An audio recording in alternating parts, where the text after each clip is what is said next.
होना, जिस उम्र में तुम हो उस उम्र में विपरीत लिंग के प्रति आकर्षण होना एक नॉर्मल बात है।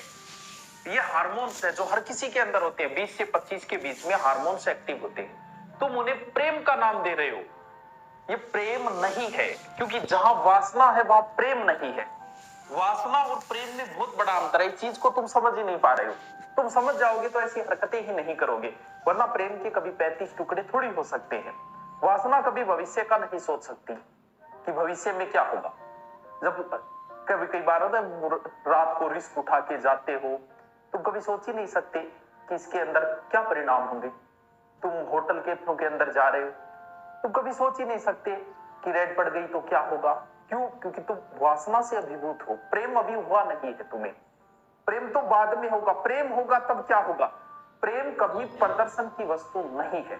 कई बार देखते हैं, अभी अभी शादी हुई है, हाथ मिला के बैठे हुए हो, कभी गले में डाल के बैठा हो, ये आपको लग रहा होगा प्रेम है, लेकिन अभी प्रेम आपको हुआ नहीं है। अभी आप काम भावना के अभिभूत हो। क्योंकि प्रेम, आपके दादा दादी को कभी बैठे देखा ऐसे, माता पिता को कभी बैठे देखा ऐसे, तो क्या वो प्रेम नहीं करते थे? तुमसे तो बहुत ज्यादा करते थे वो। दादा ने दादी को कुछ भी कह दिया, दादी ने तो कभी तलाक नहीं दिया, कभी कोर्ट में चक्कर नहीं कटवाए दादा ने। तो सुबह लड़ लेते थे, शाम को वैसे का वैसे थे। और ये भी देखो कि उनका प्रेम, दादा बहुत मोटा था, दादी पतली थी, दादा की बहुत हाइट थी, दादी ठिकनी सी थी, दादी मोटी थी, दादा पतला था, फिर भी यार वो प्रेम था। उन्होंने कभी, प्रेम और वासना में अंतर होता है इसके अंदर। हर साल एनिवर्सरी मनाते हो, हमारे पूर्वजों ने कितनी बार मनाई। आप गांव से 10 साल पहले गांव का रिकॉर्ड उठाओ, एक भी तलाक के केस नहीं मिलते थे गांव के अंदर, एक भी लव मैरिज के केस नहीं मिलते थे। अब तो हर महीना, हर 10 दिन का और हो गया। वो 10 दिन हमारी शादी को कंप्लीट हो गए, ले जो एक नई एनिवर्सरी। उन्होंने कितनी मनाई, दादा दादी ने कितनी मनाई, माता पिता ने कितनी मनाई। प्रेम वो था। और जब प्रेम होता है तब पति परमेश्वर बनता है। अभी तुम प्रदर्शन कर रहे हो, हर 20वें दिन मनाना, हर महीने मनाना, हर साल मनाना, ये तो प्रदर्शन है। किसको दिखा रहे हो आप? क्योंकि अभी आपको प्रेम नहीं हुआ, प्रदर्शन है। पति जब परमेश्वर बनेगा, गांव के अंदर ऐसे ऐसे सीन देखे हैं। गांव में दारू पीड़ो पड़े, पत्नी उसे जाती है, लेके आती है, कपड़ा साफ करके, रोटी खिला के, और उसके बाद में उसे सुलाती थी। क्योंकि अब जो प्रेम है वो पति परमेश्वर बन गया। और जब पति परमेश्वर बन जाए तब कोई फर्क नहीं पड़ता कि वो कैसा है।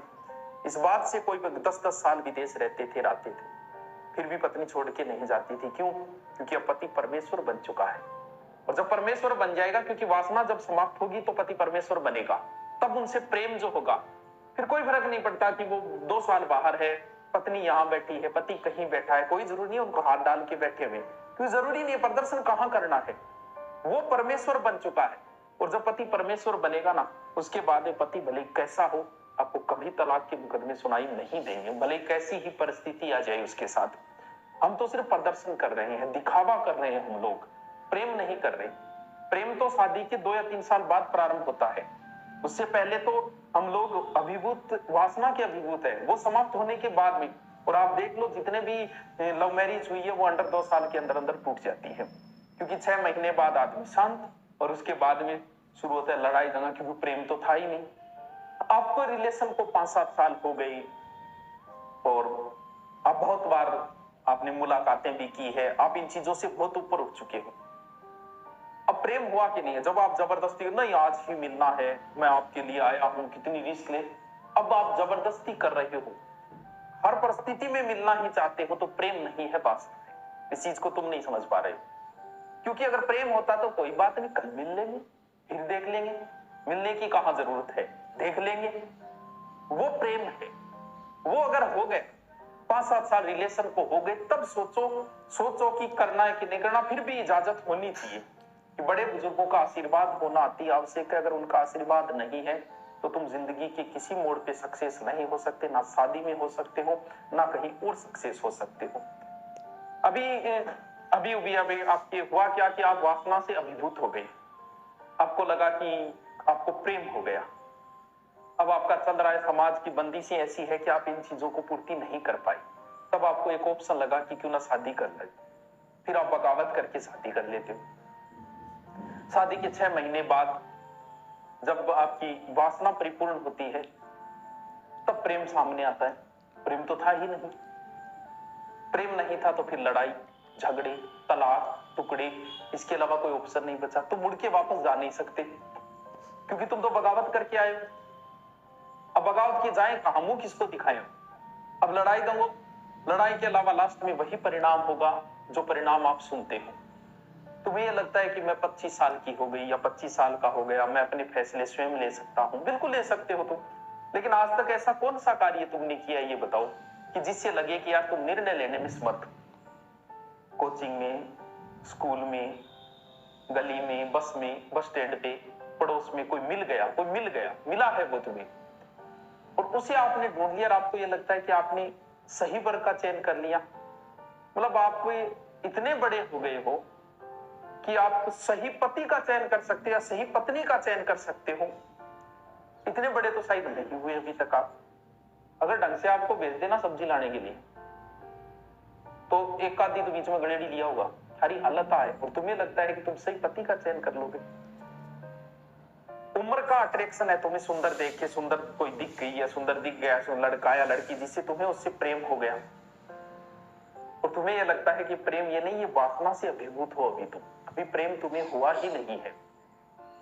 अगर प्रेम होता तो शायद 35 टुकड़े नहीं हो पाते। व्यक्ति आदमी को अगर अपनी गाड़ी से प्रेम हो जाए ना तो वो भी उसको बेचता नहीं है। अगर घर का जानवर भी मारा जाए और उससे प्रेम हो तो शायद 2 दिन आदमी खाना नहीं खा पाता। आदमी को अपनी टी शर्ट से भी प्रेम हो जाए तो वो भी उसके 35 टुकड़े नहीं कर सकता। प्रेम नहीं था ये, तुम समझ नहीं पाए। तुम्हें ये लगता है कि हम जो कर रहे हैं वही प्यार है, हमारे माँ बाप दादा दादी ने तो कुछ किया ही नहीं। उन लोगों ने जो समाज की बंदिशें बनाई ना, तुम होंगे ज्ञानी, तुम मुझे 3 लव मैरिज सक्सेस दिखा दो, 3 गैर जाति या गैर धर्म में होनी चाहिए। आपके पास 3 भी उदाहरण नहीं। अगर आप उन सेलिब्रिटियों को भी शामिल करो ना तो भी आपके पास उदाहरण नहीं, उनकी भी टूटती जा रही है। न्यूज़ आ रही है कि जो देश छोड़ के गई थी वो भी वापस आ रही है। जब उनके उदाहरण नहीं मिल सकते तो फिर तुम ये सोच रहे हो कि तुम्हारी सक्सेस होगी, क्योंकि हम लोगों ने, हमारे पूर्वजों ने जिस जाति और धर्म बनाया था और जाति और धर्म में शादी का जो बनाया था वो ऐसे ही नहीं बनाया। मूर्ख नहीं थे वो, बहुत समझदार थे वो। समाज, हाँ ये बात नहीं कि समाज में भी तलाक हो जाते, होता है, लेकिन फिर भी समाज की जो बंदिशें है ना, वो बंदिशें कहीं ना कहीं व्यक्ति को रोक लेती है। कहीं ना कहीं टुकड़े होने से, कहीं ना कहीं तलाक होने से हमें रोक लेते हैं वो। इसीलिए समाज की बंदिशें अति आवश्यक। तुम्हारा माँ बाप तुम्हें हर छूट दे, भले लड़की हो भले लड़का हो, तुम्हें प्रत्येक छूट दे, लेकिन उन्हें एक बात जरूर कहना कि हमें पूरी छूट दी जाए, पापा हमें पूरी छूट मिले, मामा हमें पूरी छूट मिले, लेकिन तुम्हें कभी शादी की छूट नहीं मिलनी चाहिए। क्योंकि जिस दिन तुम्हें शादी की छूट मिली ना, उसी दिन तुम जाति और धर्म को खत्म कर दो। तुम्हें सारी छूट मिले, माँ बाप को यही कहना कि आप जहां चाहोगे हम वही शादी करेंगे, बाकी हमें पूरी छूट दे, हम पढ़ाई लिखाई सब कुछ मौज मस्ती का हमें टाइम दो, पढ़ाई का भी समय दो, शादी वही करेंगे जहां तुम चाहोगे। क्योंकि ये निर्णय अगर तुम्हारे ऊपर छोड़ दिया गया ना तो तुम जाति धर्म को खत्म कर दोगे। कई जगह जाति जरूरी भी है, हाँ जातिवाद खत्म होना जरूरी है, लेकिन जाति के अंदर विवाह है, ये चीजें बहुत जरूरी है, वरना इसके बड़े ही दुष्परिणाम सामने आएंगे।